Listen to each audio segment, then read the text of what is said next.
Newsday continues here on One News Now. I'm Charles Lejano. Journalist Dondon Dino was killed in his home in Davao del Sur last Saturday, prompting the Presidential Task Force on Media Security to lead an extensive investigation. But Dino's father says he's not confident that his son's case will be solved. Gemma Vansenia has the report. Broadcast journalist Orlando Dinoy, also known as Dondon, was shot dead inside his apartment in Bansalan, Davao del Sur. The incident happened on Saturday night while he was preparing for his dinner. According to a witness, an armed man went out of the victim's house after a series of gunshots. Palabas ako ng pintuan. Nakita ko yung pagbaba ng barel. Dalawa sila. Yung isa nakamotor, yung isa naka-jacket. Siya yung nagtago ng barel. His father, Eddie Dinoy, said he still can't believe this happened to his eldest son, but he did not comment on the possible motives behind the killing. Wala na. Wala na kaming masasabi. Biniril na siya eh. Di rin kami naniniwalang masasolve itong case niya. Police are now conducting an in-depth investigation. PNP Chief Guillermo Eliazar said they will look at all possible angles of the case. Paabot ko ang taus-puso pakikiramay sa mga naulila at kasamahan ni Orlando Dinoy, at bilang aksyon ay natasan ko na ang Regional Director ng Police Regional Office 11 na tutukan ng kasong ito upang mapanagot kung sino man ang may gawa ng krimeng ito. Davao del Sur PNP said one of the angles they are looking into is personal grudge following social media attacks of the victim to some politicians. May mga post sa social media na kinakalaban yung mga politicians natin dito. So though, ngayon, nung connected na sa newsline, wala naman masyado na mga post, pero may mga old post pa before na may mga allegedly ginawa siyang mga post na medyo hindi rin maganda para doon sa mga politicians natin. So, yun yung mga pinapalo up natin na mga leads. Media groups and personalities in Davao condemned the incident. Kapisanan ng mga broadcaster ng Pilipinas Davao City chapter said what happened to Dino is an attack and affront to the lives of journalists and freedom of expression. Davao del Sur Tri-Media Association is also appealing to the authorities and all concerned agencies to prioritize the investigation. You should make it quick para alam mo naman yung kasabihan na justice delayed is justice denied. So kung patatagalin ito, maraming pwedeng magiging haka-haka. Justice Secretary Menardo Guevara meanwhile advises all journalists and media personnel who feel that their lives are in danger to immediately contact Presidential Task Force on Media Security for protection. For News 5, Gemma Vansenia, we are One News.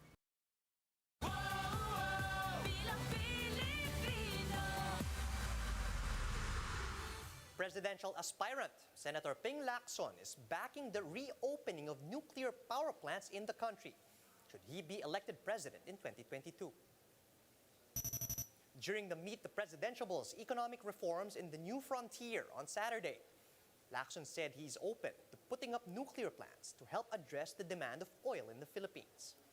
The virtual forum is part of the economic group's efforts to understand the economic platforms of the presidential candidates in 2022. Yes, provided all the safety measures are in place, then why not? Because other countries are into nuclear power plants, putting up nuclear power plants. Because of the our experience in the Bataan nuclear power plant, medyo negative ang dating. But we should take a second look at this opportunity to reopen, provided all the safety measures are in place. Lacson added that he also supports the proposed joint oil and gas exploration deal with China in the West Philippine Sea. However, the veteran lawmaker made it clear that one condition must be met before he fully approves of this. Yung joint exploration, as long as they would adhere to the constitutional provision of 60-40, I'm all for it. Why? And I hope no PLA is listening.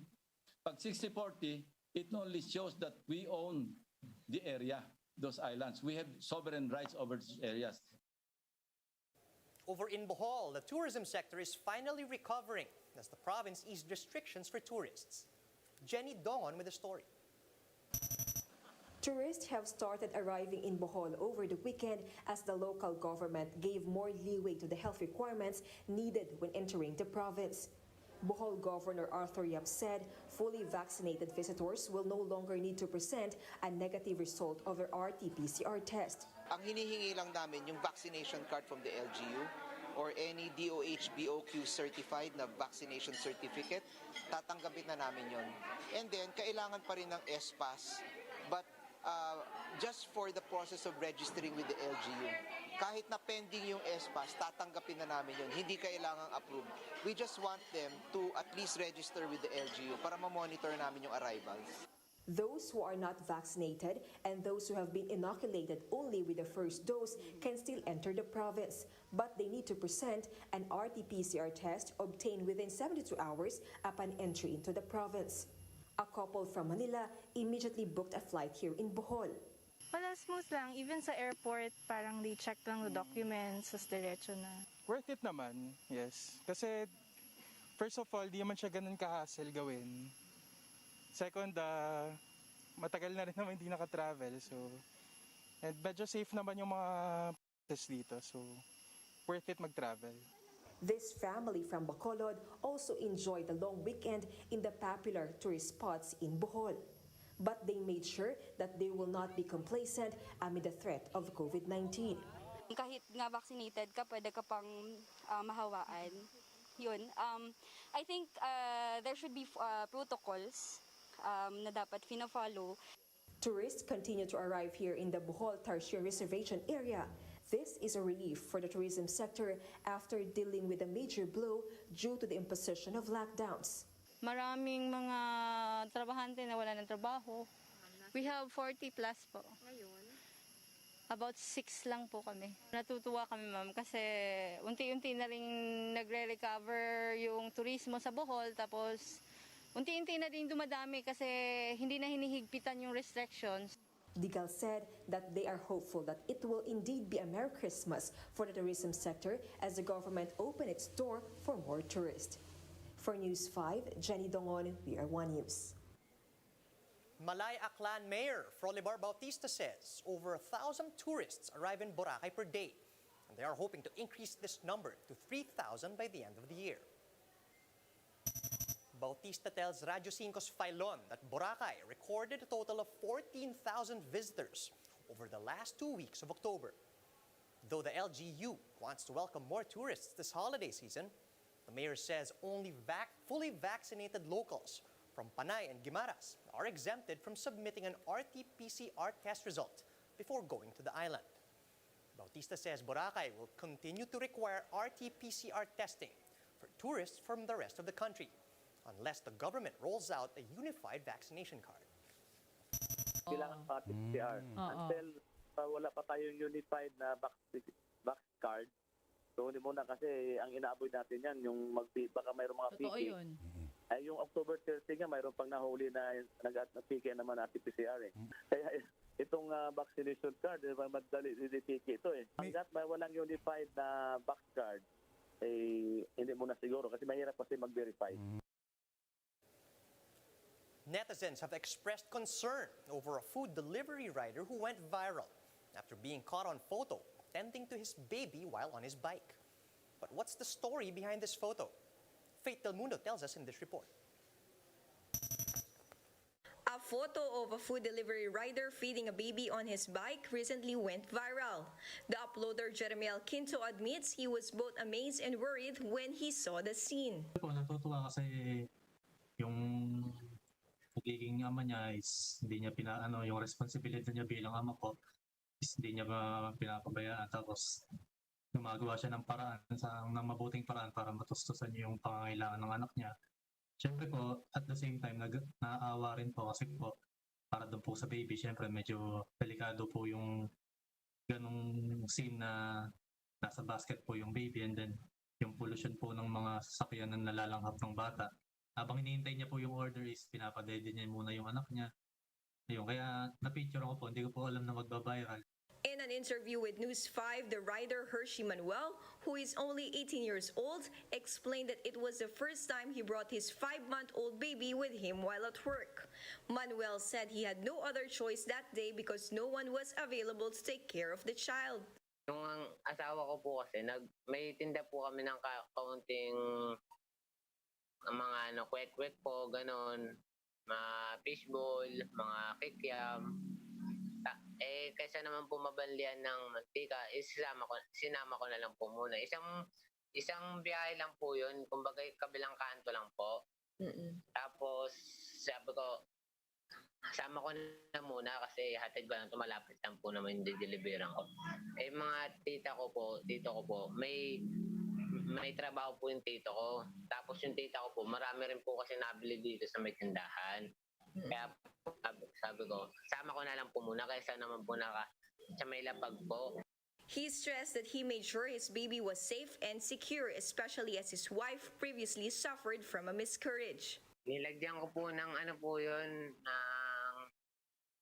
yung una po yung kumot. Kumot po na may foam, tapos nilagyan ko po ng dalawang unan na bilog. Tapos isinendal ko po siya doon. Tapos dinalang ko na rin po ng dede. Manuel balances his work and studies. He is currently in 3rd grade and dreams to be an engineer. Ayoko po kasi nasasabihin ako ng ganun. Ayoko rin po matulad po yung anak ko sa akin. Gusto ko po nakapag-aral po ng mga anak ko. His relatives also admired his hard work and perseverance. Sobrang hands-on niya kasi nung hindi pa po siya nagpapanda rider, nag-aano rin po siya naglalako po ng kung ano-ano, tapos tumaraket din po sa mga pagpipintura. Opo. Tsaka rin po, nag-helper din po sa tindahan po na. Ayun po, pinagsasabay-sabay niya po, tsaka nag-aaral din po siya. Many netizens were touched by his story and extended their help to the family. For News 5, Faith Del Mundo, we are One News. With many hospitals in full capacity due to the pandemic, some moms are now choosing to give birth at home. How safe are home births, and how can a mom and her family prepare for it? Faith Del Mundo returns with this report. Exhale. Breathe me. Breathe. Labas. Mommy Johnny welcomes the latest addition to their family in the warm water of their inflatable pool at home, with her husband serving as her midwife. Her baby came earlier than expected. If it were not for the pandemic, she would not have experienced an empowering childbirth at home. She says this birth experience is the most special and extraordinary compared to her other 4 birthing stories. I would say it was such a beautiful experience. Hindi ko akalain na ganun kasarap yung feeling mga anak.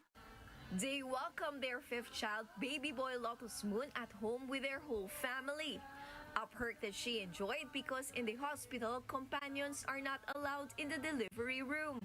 Sobrang ganda yung birth experience kasi my kids were all around me. They were guiding me throughout the process.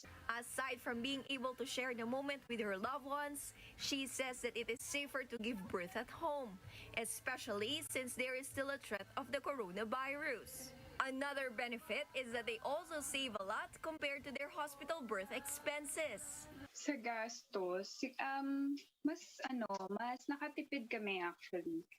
Kasi 'di ba pagka hospital, merong ang daming bills ang daming magbabayaran sa hospital, and syempre yung per day mo pa doon and everything, plus the fee of the doctors. With home birth or natural birth, syempre wala nang bayad for that. Except of course the midwife. So mas nakatipid talaga kesa sa compared to hospital birth. Johnny's husband assisted her because her labor came early, but she says there's no regrets. Experts say there are some moms who really give birth faster at home, and that home birth cannot be avoided during the pandemic. May mga ilan-ilan na kaming pasyente na nanganganak na sila bago pa kami dumating. Kasi meron talagang mga mabilis manganak or unassisted birth. Hindi rin naman natin ito mapipigilan dahil ang birth ay spontaneous. Pag nag-start ang labor, pwede na yan magtuloy-tuloy. In case of homebirths, midwife Eileen says it is important to be prepared, to communicate with the healthcare provider, and to have a home birth kit. Importante na meron kang complete na check-up para kung mangyari man na mga anak ka sa bahay ay mas mataas yung chance na safe kang makakapanganak dahil healthy yung pregnancy mo. Okay? Pangalawa, dapat meron kang constant communication sa iyong healthcare provider. So, importante dito yung tinatawag na rapport sa iyong midwife or sa iyong doktor. Kasi kung wala kayong communication, wala kayong connection, pahirap pagsabi sa kanila kung ano yung nangyari sa iyo. Plus, most of all, maging handa sila, gumawa sila ng birth plan. Okay, may plan A, mayroong plan B. So, yung plan A palagi ay facility birth. Plan B, what if? So, yon dapat meron silang mga paghahanda. So, Miss Faith, ang maganda dito, meron silang home birth kit. According to experts, it is still best to give birth in birthing facilities. However, they should have an alternative plan like home birth and should make sure that there is a professional healthcare provider who will attend to the mom and newborn. Meanwhile, doula or labor coach Ria Magundayao advised moms that they should be informed of their choices to fully prepare them for birthing. Whatever kind of birth the mom chooses is okay. Ang mas importante actually, ang mas magandang tanong is kung saan man nila pipiliin or yun nga, hospital, bahay, or lying in, is that they are informed of the risks and the benefits of their choice. So it all boils down to informed choice and informed decisions. For News 5, Faith Del Mundo, we are One News. Time now for a quick look at some of today's headlines. With President Duterte appointing 3 COMELEC commissioners before the elections, presidential aspirants, Vice President Leni Robredo and Senator Manny Pacquiao want a hearing on these appointments to be made public. A political analyst and constitutional law expert agrees with former Supreme Court Justice Antonio Carpio that Bongbong Marcos may be disqualified due to his prior conviction in a tax evasion case, but only if it falls under the grounds provided under the Constitution. And Pinay beauty queen Cindy Obenita wins the Philippines' second Miss Intercontinental crown. And those are the top stories at this hour. Join us later at 2 p.m. as we continue to monitor the day's biggest stories. You can also catch One News on Signal Play. Just register for a free account at www.signalplay.com so you can stream One News live anytime, anywhere. I'm Charles Lejano. Mask on, wash hands, and stay safe, Philippines. We are One News.